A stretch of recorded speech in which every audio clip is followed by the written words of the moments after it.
As we drove northwest from Dallas, we expected to see energy-producing oil wells, but we were surprised to encounter a new energy source, the 100-foot-long wing of a giant wind turbine.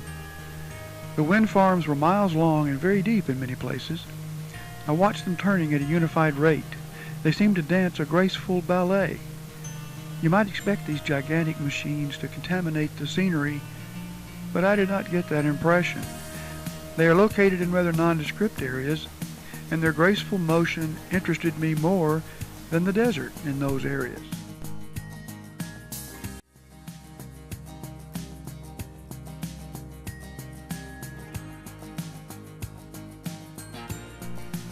As we approached New Mexico, the landscape changed.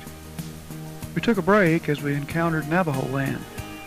Their communities and small neighborhoods speak to the poverty the Navajo people experienced. The location at which we stopped was a nice traveler's convenience store near an oil refinery, both operated by the Navajo tribe. It would seem that the income produced from natural resources and tourism would lift the tribe above their current lifestyle. Monoliths begin to appear, scattered and unique in shape, but each offering its own definition of rugged beauty as we traverse northern New Mexico on the way to Colorado.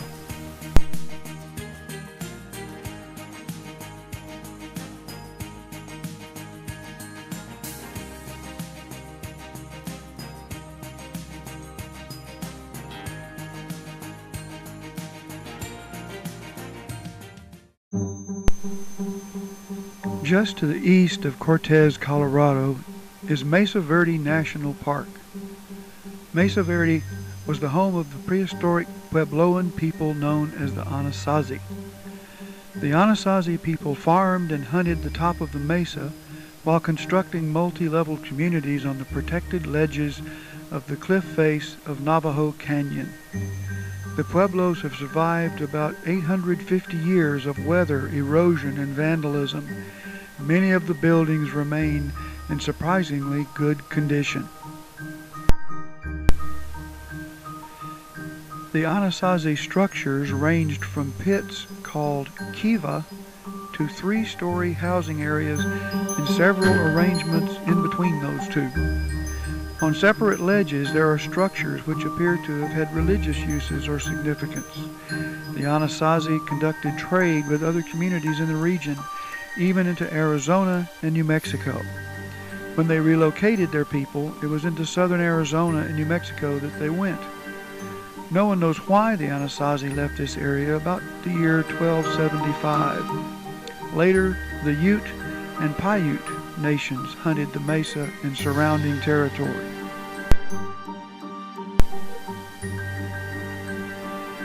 The ecology of the mesas is challenging, but provides the resources for vegetation and wildlife to support the Native American culture.